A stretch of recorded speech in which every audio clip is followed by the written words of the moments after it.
The jungles of Krelith were not meant for the living. That's what the people whispered as they barred their homes and kept their children close at night. The land itself breathed. Ferns with teeth, flowers that lured the careless with dazzling lights before snapping shut, and predators of every size and nightmare shape waiting for one mistake. But above all terrors, one name silenced the people of the alien city of Irisha: the Vornak. The Vornak was no ordinary beast. It was an ancient predator, a scaled giant with limbs like living mountains and a roar that made the air tremble. Entire villages had vanished when it rampaged. Hunters never returned. Armies fled rather than fight it. To speak its name without reverence was considered inviting death. To Lyra, daughter of Irisha's ruling house, it was more than a legend. It was the shadow she was expected to live beneath. Beginning, Lyra had grown up surrounded by expectations. Her silver-white skin marked her as noble. Her tall frame and ridge-lined brow were supposed to command respect. Yet she felt like a bird in a gilded cage. Her people measured worth by bloodlines and ceremonies, not by action. But the Vornak, the monster, represented something different. Pure power, untamed, unconquered. A reminder that no crown or council decree meant anything to the wild. And now, her city whispered of a plan. A desperate one. Instead of sending more soldiers to die, they had accepted a mercenary. An off-worlder. A creature fragile-looking and strange. A human. Lyra had been present when he first entered the council chamber. He was nothing like her kind. His skin carried warmth instead of the pale gleam of Irishan's. His hair was dark, unkempt. His clothing simple compared to the ceremonial armor her people wore. And his eyes seemed to hold storms.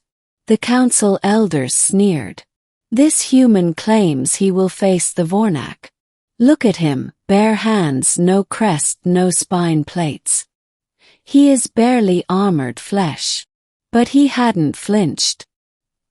He simply looked at them with an expression half amusement, half contempt. "My name is Aaron Holt," he had said, his voice steady. "I didn't come to die. I came to tame."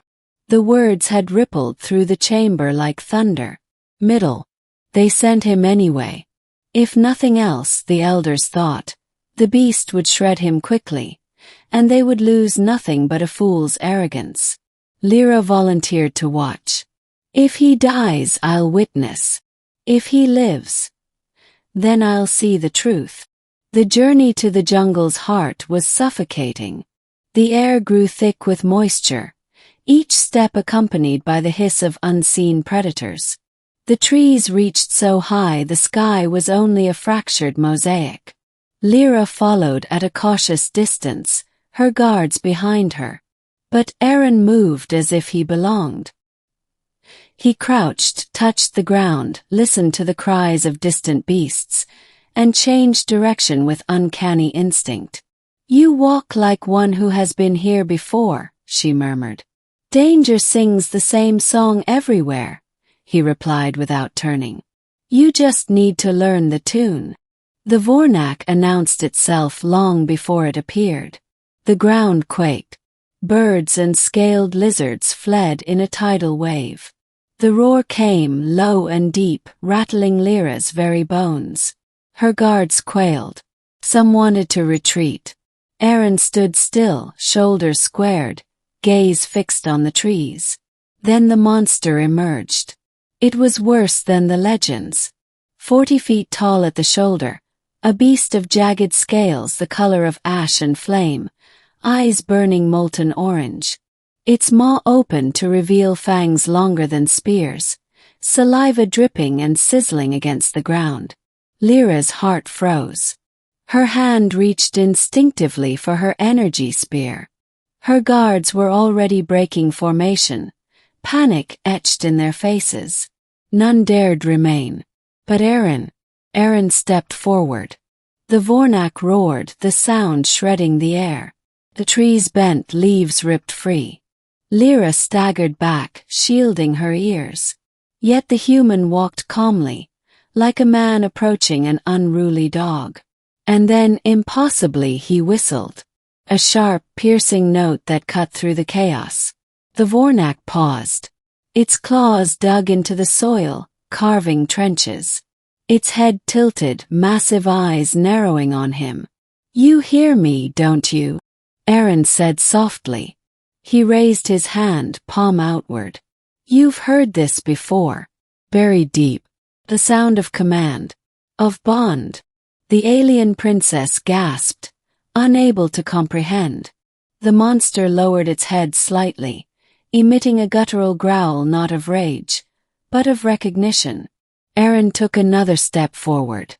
"You were bred once. Not born wild. I can see it in your stance, in your hesitation. They made you a weapon, then abandoned you. But you remember." The Vornak rumbled. Its breath was hot enough to sear. Its eyes locked with his. And then slowly it bowed.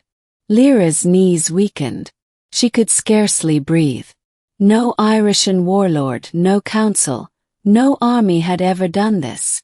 And yet the fragile, bare-skinned human had just made the terror of her people lower its head. "You," she whispered. "You control it." Aaron smiled faintly. Not control. Respect. Rising conflict. But word travels fast. By the time they returned to Irisha, with the Vornak lumbering calmly behind them like a titan obeying its keeper, the city was in chaos. Citizens screamed and scattered. Soldiers took up arms. The council demanded explanations.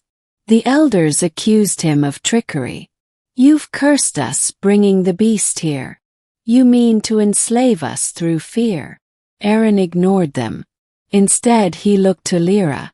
"Your people hide behind walls, worshipping fear. This creature isn't your enemy, it's proof.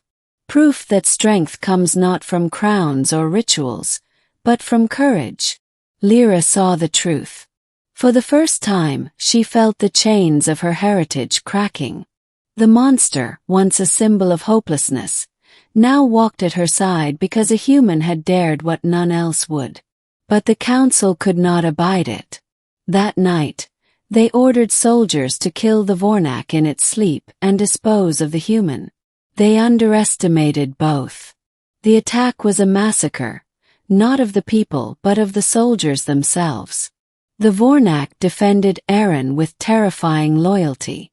And when dawn came, Aaron did not retaliate with destruction.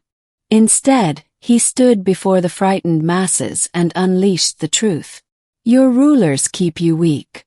They hide you from the wild because they fear what you might become if you dared to face it.